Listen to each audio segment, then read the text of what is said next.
ఇది నా first audio యాక్చువల్‌గా. నేను Indian cricket T20 world cup squad గురించి మాట్లాడదాం అనుకుంటున్నాను. One of the good news ఏంటంటే శుభ్మన్ గిల్‌ని అవుట్ ఆఫ్ స్క్వాడ్ చేశారు.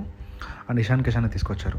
రీసెంట్‌గా ఇషాన్ కిషన్ రంజీస్‌లో ఆడాడు. రంజీస్‌లో ఒక జార్ఖండ్ టీమ్‌కి ఆడి కెప్టెన్‌గా ఆడి మంచి పర్ఫార్మెన్స్ ఇచ్చి సెలెక్టర్స్‌కి చూపించాడు. తనేంటో ప్రూవ్ చేసుకున్నాడు. కాబట్టి తనని తీసుకొచ్చాడు.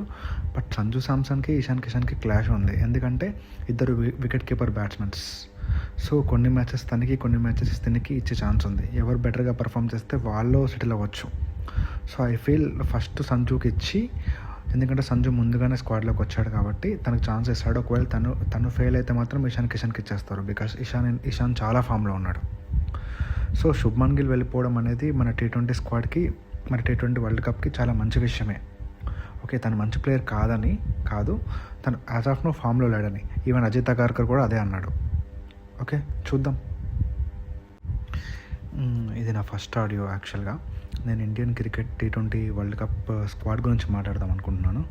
One of the good news ఏంటంటే శుభ్మన్ గిల్‌ని అవుట్ ఆఫ్ స్క్వాడ్ చేశారు. అండ్ ఇషాన్ కిషన్ని తీసుకొచ్చారు. రీసెంట్‌గా ఇషాన్ కిషన్ రంజీస్‌లో ఆడాడు. రంజీస్‌లో ఒక జార్ఖండ్ టీమ్‌కి ఆడి కెప్టెన్‌గా ఆడి మంచి పర్ఫార్మెన్స్ ఇచ్చి సెలెక్టర్స్కి చూపించాడు. తనేంటో ప్రూవ్ చేసుకున్నాడు. కాబట్టి తనని తీసుకొచ్చాడు. బట్ సంజు శాంసన్‌కి, ఇషాన్ కిషన్‌కి క్లాష్ ఉంది. ఎందుకంటే ఇద్దరు వికెట్ కీపర్ బ్యాట్స్‌మెన్స్. సో కొన్ని మ్యాచెస్ తనకి, కొన్ని మ్యాచెస్ తినకి ఇచ్చే ఛాన్స్ ఉంది. ఎవరు బెటర్గా పర్ఫామ్ చేస్తే వాళ్ళు సెటిల్ అవ్వచ్చు. సో ఐ ఫీల్ ఫస్ట్ సంజుకి ఇచ్చి, ఎందుకంటే సంజు ముందుగానే స్క్వాడ్లోకి వచ్చాడు కాబట్టి తనకు ఛాన్స్ ఇస్తాడు. ఒకవేళ తను ఫెయిల్ అయితే మాత్రం ఇషాన్ కిషన్కి ఇచ్చేస్తారు.